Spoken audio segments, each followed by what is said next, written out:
Agraria mengamanatkan reforma agraria bertujuan merombak ketimpangan penguasaan tanah, menyelesaikan konflik agraria, dan mengatasi kemiskinan. Namun, hingga saat ini reforma agraria belum berhasil diwujudkan. Pertanyaannya, bagaimana strategi paslon untuk mengembalikan tujuan reforma agraria sesuai amanat konstitusi? Waktu Bapak 2 menit dimulai ketika Anda berbicara. Silakan. Baik, terima kasih. Untuk program reforma agraria ini akan kami kuatkan dan kami sempurnakan. Sekarang sudah ada program PTSL, sudah berhasil membagikan sekitar 110 juta sertifikat. Dulu sebelum ada program ini hanya bisa menghasilkan dan membagikan 500.000 sertifikat. Bayangkan itu butuh berapa tahun untuk menyelesaikan masalah.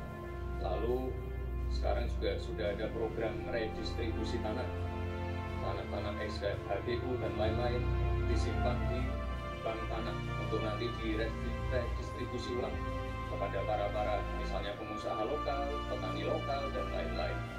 Sekarang juga ada program One Map Policy. Ini sangat-sangat berguna sekali untuk mengurangi adanya konflik-konflik sengketa tanah, mafia tanah, dan lain-lain. Karena database-nya sudah digital, batas-batas tanahnya sudah tercapture semua di database. Ini akan sangat-sangat mengurangi yang namanya mafia tanah. Sekali lagi, reforma agraria akan kita lanjutkan dan kita kuatkan. Dan kemarin saya dan Pak Ganjar juga sempat mendapatkan predikat kota lengkap di kota Solo. Jadi Solo ini dari BPN sudah mendapatkan predikat kota lengkap, garis-garis batas tanah-tanah wilayahnya sudah tercapture semua, sehingga nanti akan mengurangi sekali lagi konflik-konflik tanah, mafia tanah, karena semuanya sudah tercapture secara digital di database-nya BPN. Kuncinya di sini adalah digitalisasi. Dan tadi kota lengkap, One Map Policy ini sangat penting sekali untuk kita bagaimana nanti menyelesaikan konflik-konflik agraria ke depan. Terima kasih. Terima kasih Pak Gibran. Oke, ditahan dulu, nanti akan ada waktu. Nanti ada waktunya. Bapak Ibu, ada waktunya. Cukup ya? Bisa tenang? Kita lanjut dulu ya.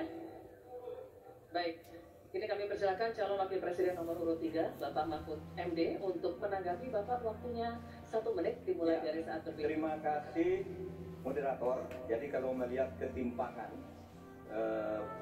penguasaan tanah itu memang coba lihat bisnis sawit itu 39 hektar.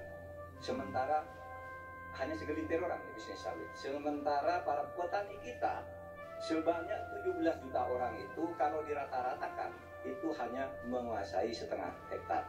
Itulah sebabnya dulu ada reforma agraria yang ditugaskan kepada presiden untuk segera dilakukan reforma. Reforma agraria itu ada 2. Satu, ada 3. Satu, legalisasi. Yang kedua, redistribusi. Lalu yang ketiga, pengembalian klaim-klaim hak atas tanah. Nah, ini yang sekarang belum satu pun ada sertifikat untuk redistribusi. Yang ada itu baru legalisasi, yaitu orang sudah punya lalu diberi sertifikatnya sih. Yang lain belum dapat redistribusinya. Terima kasih. Baik, waktunya habis Pak Mahfud. Ini kami akan lanjutkan untuk calon wakil presiden nomor urut 1, Bapak Muhaimin Iskandar, memberikan tanggapan. Waktunya 1 menit dimulai saat berbicara. Silakan. Pak Gibran harus tahu persis ya bahwa redistribusi lahan ini bukan tidak sama dengan sertifikasi. Pemerintah sebetulnya sudah memiliki Perpres 86 tahun 2018 yang menentukan lokasi prioritas reformasi agraria. Sehingga sebetulnya sederhana, laksanakan itu dengan sungguh-sungguh, maka akan terdistribusi hak-hak tanah. Kalau tadi ada pernyataan soal konstitusi, prinsip dasar distribusi tanah itu memang melekat dalam konstitusi kita, bahwa seluruh kekayaan negara ini punya negara, dan tugas adanya pemerintah itu adalah membagi aset tanah ini dalam reforma agraria, sehingga sertifikat yang menjadi agenda itu sama sekali tidak masuk dalam redistribusi aset, distribusi lahan. sehingga kita harus merokok dan kita tunjukkan bahwa terjadi distribusi lahan untuk petani semakin sejahtera. Baik, waktunya habis. Cukup ya? Cukup. Nanti ada waktunya, kita lanjut dulu ya. Kita akan kembali ke calon wakil presiden nomor urut 2, Bapak Gibran Rakabuming Raka, untuk merespon tanggapan dari cawapres nomor urut 3 dan 1. Waktunya 1 menit, silakan.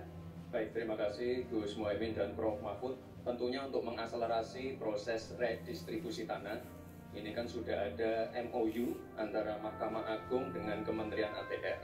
Jadi ada sertifikasi hakim-hakim selama 40 jam diberikan pengetahuan tentang masalah-masalah tanah. Jadi sehingga ke depan bisa mempercepat dan mengakselerasi proses redistribusi tanah, terutama tanah-tanah yang masih bermasalah ataupun tanah-tanah ex HGU yang masih bermasalah juga. Jadi ke depan yang namanya pengadilan untuk masalah pertanahan ini akan bisa diselesaikan karena sudah ada MOU antara Mahkamah Agung dan Kementerian ATR. Dan ke depan fungsi dari bank tanah akan kita optimalkan sekali lagi. Jadi permasalahannya kita selesaikan di pengadilan, masuk ke bank tanah, lalu ke direstribusi ulang ke para masyarakat adat setempat atau pengusaha-pengusaha lokal. Baik, waktunya habis. Saatnya kita berikan apresiasi, silakan untuk ketiga calon wakil presiden.